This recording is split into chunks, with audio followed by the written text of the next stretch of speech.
Assalamualaikum warahmatullahi wabarakatuh. Selamat pagi anak-anak. Berjumpa lagi dengan Ibu Rizky dalam pelajaran prakarya. Kali ini kita akan melanjutkan materi kita tentang kerajinan bahan lunak. Jika sebelumnya kita belajar tentang jenis dan karakteristiknya, kali ini kita akan belajar tentang produksi kerajinan bahan lunak, khususnya yang terbuat dari bahan lunak alam. Sebenarnya ada 4 bahan yang akan kita pelajari kali ini, yaitu kerajinan keramik, kerajinan kulit, kerajinan flour clay, dan kerajinan getah nyatu. Cuman untuk mempersingkat videonya akan Ibu bagi menjadi 2 sesi. Sesi yang pertama ini kita akan membahas mengenai kerajinan keramik dan kulit saja terlebih dahulu ya. Oke, kita mulai dari kerajinan yang pertama. Kalau kerajinan keramik, Ibu yakin sudah tidak asing lagi. Anak-anak pasti sudah pernah melihat bagaimana bentuk keramik. Ada yang berbentuk kendi, ada yang berbentuk vas bunga, ada yang berbentuk piring, gelas, patung, dan lain sebagainya ya. Tapi tahukah kalian kalau kata keramik itu merupakan kata serapan yang berasal dari bahasa Yunani.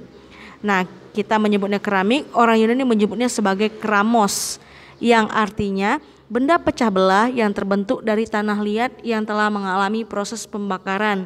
Jadi dari pengertiannya kita bisa sedikit mengetahui kalau benda ini merupakan produk tanah liat yang sudah dibentuk, dikeringkan, lalu dibakar. Untuk produknya bisa kalian lihat di sini ada macam-macam ya, sudah disebutkan tadi. Bahan yang digunakan pada kerajinan ini jelas tanah liat, tetapi tanah liat itu tidak hanya satu macam. Yang paling umum digunakan adalah 5 jenis tanah liat yang ada pada gambar. Untuk keterangannya bisa kalian lihat sendiri, dimulai dari fire clay, earthenware clay, ball clay, porcelain clay, dan stoneware clay. Untuk karakteristik dari masing-masing tanah liat ini sudah kita bahas sebelumnya di bagian jenis dan karakteristik tanah liat ya. Selanjutnya, untuk membuat kerajinan tanah liat kita membutuhkan alat-alat berikut ini. Ada butsir, kawat atau benang. Kawat atau benang ini gunanya untuk memotong tanah liat ya. Jadi motongnya tidak pakai pisau, cukup dengan kawat atau benang saja. Ada juga spons, ada roll kayu, ada alat putar tangan, ada alat putar kaki, dan tungku pembakaran tentunya. Untuk membuat kerajinan tersebut ada 2 cara. Tentunya kita ingin loh kerajinan keramik kita itu memiliki warna, tidak monoton warna tanah. Yang kita lakukan adalah dengan pewarnaan. 1, jika kita mewarnainya dengan glasur atau istilahnya diglasir, cara pembuatannya seperti yang ada pada layar. Dimulai dari dibentuk, pembakaran pertama atau pembakaran biske, selanjutnya diglasir, lalu dibakar kembali hingga pada akhirnya produk dapat siap digunakan. Untuk catatan, glasur ini merupakan salah satu jenis pewarna. Dia terbuat dari campuran kuarsa, feldspar, kapur, dan oksida pewarna. Jadi warnanya bisa macam-macam dan permukaan keramiknya nanti akan mengkilat karena terlapisi oleh si glasur ini tadi. Untuk mewarnainya bisa digunakan beberapa cara seperti dicelup, dikuas, disemprot, atau disablon. Nah, kalau kalian ingin lebih simpel, cukup diwarnai dengan cat atau pewarna biasa saja. Cara membentuknya juga banyak, lebih sederhana. Cukup dibentuk, dibakar. Ketika produk sudah jadi, baru kita bisa langsung mewarnainya dengan pewarna. Nah, untuk membuat kerajinan bahan dari tanah liat ini, kita bisa menggunakan berbagai jenis teknik. Teknik yang pertama itu adalah teknik pijit tekan atau pinch. Caranya seperti yang ditunjukkan di gambar ya, kita membentuk keramiknya sedikit demi sedikit dengan cara menekan dan memijit tanah liat menggunakan jari-jari tangan kita. Untuk teknik yang selanjutnya adalah teknik pilin atau coil. Nah, pada teknik ini kita membentuk badan keramiknya tidak dengan memijit atau menekan seperti pinch tadi, tapi dengan menggulung tanah liat tersebut sehingga membentuk sebuah wadah atau corong seperti yang ada di gambar ya. Selanjutnya adalah teknik lempengan atau slab. Nah, teknik lempengan ini kita akan menggunakan roll kayu untuk meratakan permukaan tanah liatnya. Setelah rata barulah kita bisa bentuk. Mau dibentuk seperti silinder bisa, seperti yang ada di gambar, atau kita bentuk sebagai bentuk persegi juga bisa. Nah, Untuk selanjutnya ada yang namanya teknik cetak. Teknik ini yang lumayan awam ya kita digunakan.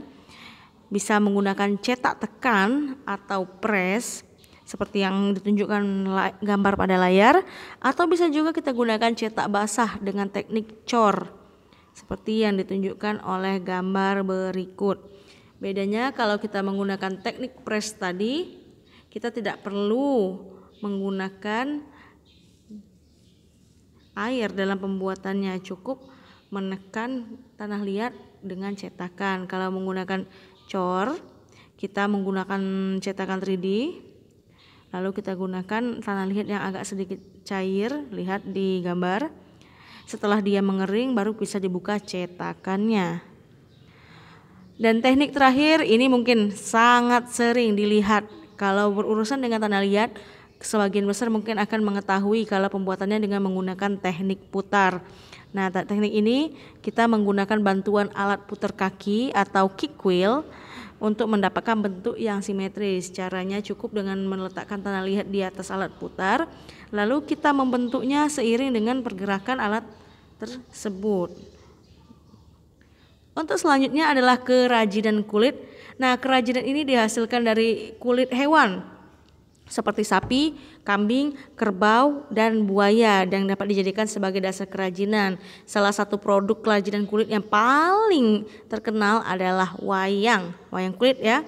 Bisa juga yang paling mudah kita temukan di pasaran, ada bentuk tas, ada bentuk jaket, ada bentuk sendal, sepatu, dompet, dan bahkan ikat pinggang. Untuk membuat kerajinan ini kita cukup punya dua bahan. Yang pertama itu adalah kulitnya, dan yang kedua adalah pewarna. Nah, untuk membuat kerajinannya kita butuh alat-alat seperti berikut ini. Tergantung kita mau membuat apa. Kalau jika membuat wayang, kita akan butuh pahat, kita butuh plong, dan kita butuh gunting cutter. Kalau kita ingin membuat kerajinan kulit berupa tas atau produk-produk busana lainnya, kita akan menggunakan jarum dan mesin jahit. Untuk pembuatan kerajinan kulit simpel saja. Kulit yang masih mentah itu cukup direndam, direntangkan lalu dijemur hingga kering. Kemudian kulit kita kerok dengan menggunakan pisau atau petel. Nah, dikerok ini gunanya untuk menipiskan kulit tersebut sekaligus membersihkan sisa-sisa rambut yang tersisa dan daging yang ada di bagian dalam. Jadi setelah dikerok, kulit nanti benar-benar kulit yang siap digunakan. Langsung kita cuci dan dihaluskan lagi dengan amplas supaya permukaannya rata. Setelah melalui tahapan tersebut, kulit siap diwarnai lalu bisa kita olah menjadi produk-produk kerajinan yang bernilai jual. Nah, demikianlah penjelasan tentang kerajinan kulit dan keramik. Sebagai penugasan, silahkan kalian lihat pada layar. Ada tugas 2 yaitu mengidentifikasi teknik pembuatan kerajinan bahan lunak. Pada tugas kali ini ada 2 gambar, yaitu pertama adalah produk keramik, yang kedua adalah produk kulit. Silakan Ananda sekalian tuliskan bahan baku, alat yang digunakan serta teknik pembuatan hasil kerajinan tersebut. Jawablah di buku catatan. Berikan label sebagai tugas 2 mengidentifikasi teknik pembuatan kerajinan bahan lunak. Silahkan kerjakan dengan bersungguh-sungguh. Jangan lupa kirimkan foto bukti kalian sedang mengerjakan tugas tersebut. Untuk pembahasan selanjutnya mengenai kerajinan floor clay dan kerajinan getah nyatu akan kita lanjutkan di video selanjutnya. Lebih dan kurang Ibu mohon maaf. Tetap sehat, tetap semangat, jaga selalu jarak kalian walaupun kita terpisah ruang tetapi kita tetap bisa berkomunikasi melalui video ini. Lebih dan kurang mohon maaf. Wassalamualaikum warahmatullahi wabarakatuh.